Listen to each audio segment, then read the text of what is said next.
श्रीमद् भागवत महापुराण सुख सागर भाषा के अंतर्गत द्वितीय स्कंद का 7वां अध्याय।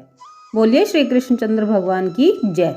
श्री नारायण जी के 24 अवतारों का पितामह ब्रह्मा जी के द्वारा वर्णन करना। पितामह ब्रह्मा जी बोले, हे नारद, श्री नारायण जी का पहला अवतार सनक, सनंदन, सनातन तथा सनत कुमार के रूप में मेरी नाक से उत्पन्न हुआ था। वे प्रभु ऋषि का रूप धारण कर सदा भगवत भजन में लीन रहते हैं। उस तपस्या के फल से वे अनेक कल्प बीतने पर भी 5 साल की उम्र वाले ही बने रहते हैं। श्री नारायण जी ने दूसरा अवतार वराह का ग्रहण किया था। उस अवतार को लेने का कारण यह था कि जिस वक्त श्री परम प्रभु ने मुझे सृष्टि रचने की आज्ञा दी, उस वक्त मैंने कमल के पत्ते द्वारा पृथ्वी का निर्माण किया था। उस पृथ्वी को हिरण्याक्ष नामक दैत्य पाताल में उठाकर ले गया।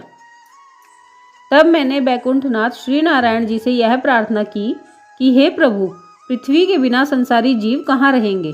उस समय श्री नारायण जी ने वाराह रूप धारण कर पाताल में जाकर हिरण्याक्ष का वध किया और पृथ्वी जल से बाहर निकालकर उसे अपनी महिमा से स्थिर किया। यह पृथ्वी कर्मों का फल देने वाली है। जो प्राणी जैसा शुभ अशुभ कर्म करता है, वैसा उसका फल प्राप्त करता है। श्री प्रभु ने तीसरा अवतार यज्ञ पुरुष का धारण किया तथा संसारी राजाओं को यज्ञ करने की विधि बताकर कृतार्थ किया। श्री भगवान का चौथा अवतार हयग्रीव रूप में उत्पन्न हुआ।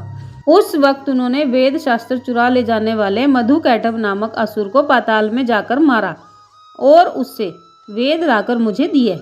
पांचवा अवतार धर्म नामक ऋषि द्वारा मूर्ति नामक कन्या के गर्भ से नारायण रूप में हुआ।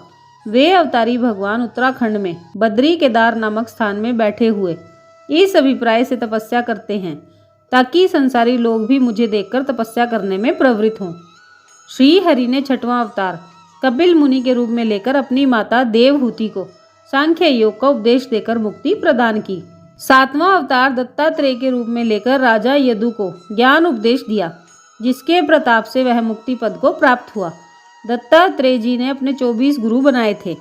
पर ब्रह्म परमेश्वर का 8वां अवतार ऋषभ देव के रूप में हुआ। उन्होंने जगत में जैन धर्म का प्रचार किया। 9वें अवतार में राजा पृथु बनकर श्री नारायण ने अपने पिता वेणु को नरक में जाने से बचाया और गौ रूपिणी पृथ्वी को धोकर उसमें से समस्त वनस्पतियों को दूध के समान निकाल लिया। फिर उन्होंने जो पहाड़ पृथ्वी पर फैले हुए थे, उन्हें इकट्ठा करके उत्तराखंड में स्थापित कर दिया और फिर पृथ्वी पर प्राणियों के निवास करने के लिए नगर तथा गांवों का निर्माण किया। 10वें मत्स्य अवतार में प्रभु ने राजा सत्यव्रत को प्रलय काल का प्रत्यक्ष दर्शन कराया। 11वें अवतार में कच्छप रूप में सिंधु मंथन के समय भगवान ने अपनी पीठ पर मंदराचल पर्वत को धारण कर समुद्र से 14 रत्नों को निकाला। समुद्र मंथन के समय ही 12वां अवतार धन्वंतरी वैद्य के रूप में वनस्पतियों को हाथ में लिए समुद्र से हुआ। समुद्र से अमृत निकलने पर जब देवता और दानव उसे पीने के लिए आपस में झगड़ने लगे, तब प्रभु ने 13वां मोहिनी अवतार रखकर अपनी सुंदरता से असुरों को मोहित कर लिया और वह अमृत लेकर देवताओं को पिला दिया। 14वां नरसिंह अवतार लेकर श्री नारायण भगवान ने दैत्य हिरण्यकश्यपु को मारकर परम भक्त प्रहलाद के प्राणों की रक्षा की। 15वां वामन अवतार लेकर प्रभु ने राजा बलि से 3 पग भूमि का दान लेकर देवताओं को प्रदान कर दिया। 16वां हंस अवतार लेकर नारायण जी ने सनत कुमार जी को ज्ञान का उपदेश देकर उनका अहंकार दूर किया। 17वें नारायण अवतार में प्रभु ने भक्त ध्रुव को अपना साक्षात दर्शन दिया। 18वें हरि अवतार में प्रभु ने ग्रह का संहार करके गजेंद्र की प्राण रक्षा की। 19वें परशुराम अवतार में प्रभु ने हरि भक्तों को कष्ट पहुंचाने वाले अधर्मियों का वध किया और भूमि को 21 बार क्षत्रियों से हीन करके ब्राह्मणों को दान में दे दिया। 20वें रामचंद्र अवतार में गो ब्राह्मणों को कष्ट देने वाले अन्य असुरों सहित रावण का वध करके लंका का राज्य विभीषण को देकर महावीर जी को यश दिया। 21वें वेद व्यास अवतार में सांसारिक जीवों को संसार सागर से पार करने के लिए वेद के 4 भाग कर दिए और महाभारत तथा अन्य 17 पुराणों का निर्माण किया। 22वें कृष्ण अवतार में भगवान श्री कृष्णचंद्र जी ने कौरव पांडवों में महाभारत करा दिया और कंस, काल यवन एवं जरासंध आदि बहुत से पापी राजाओं को मारकर पृथ्वी का भार दूर किया और संसार में रहते हुए बहुत से चरित्र किए। 23वां बुद्ध अवतार लेकर राक्षसों का मन यज्ञ करने से हटाया। तत्पश्चात कलयुग के अंत में पर ब्रह्म प्रभु का 24वां अवतार कल्कि नाम से होगा। वे हाथ में तलवार लेकर नीले घोड़े पर बैठकर अत्याचारी और पापी लोगों को मारते हुए संसार में सतयुग में कर्मों की स्थापना कर धर्म को बढ़ाएंगे। हे नारद, मैंने अपनी मति के अनुसार उस अविनाशी पर ब्रह्म प्रभु के 24 अवतारों को तुम्हें सुनाया है। जो प्राणी अज्ञान के कारण श्री नारायण भगवान को भली प्रकार नहीं पहचानता है, उसे चाहिए कि वह ज्ञान एवं मोक्ष को पाने के लिए इन अवतारों को अवश्य ही सुने।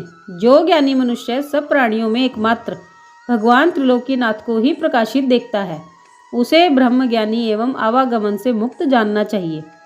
हे नारद, मैं संसार को उत्पन्न करता हूँ, विष्णु भगवान उसका पालन करते हैं और शंकर जी सबका संहार करते हैं। ये तीनों देवता भी श्री नारायण जी के ही अवतार हैं।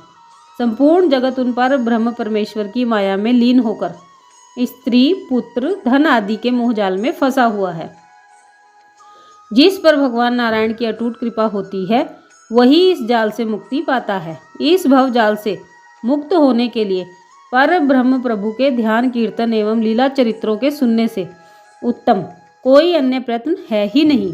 भगवान के अवतारों के चरित्रों का वृतांत चारों वर्णों के मनुष्यों को सुनना तथा सुनाना अति उत्तम कहा गया है। ये था 7वां अध्याय। बोलिए श्री कृष्णचंद्र भगवान की जय। आज की वीडियो में बस इतना ही। फिर मिलेंगे अगली वीडियो में। राधे राधे।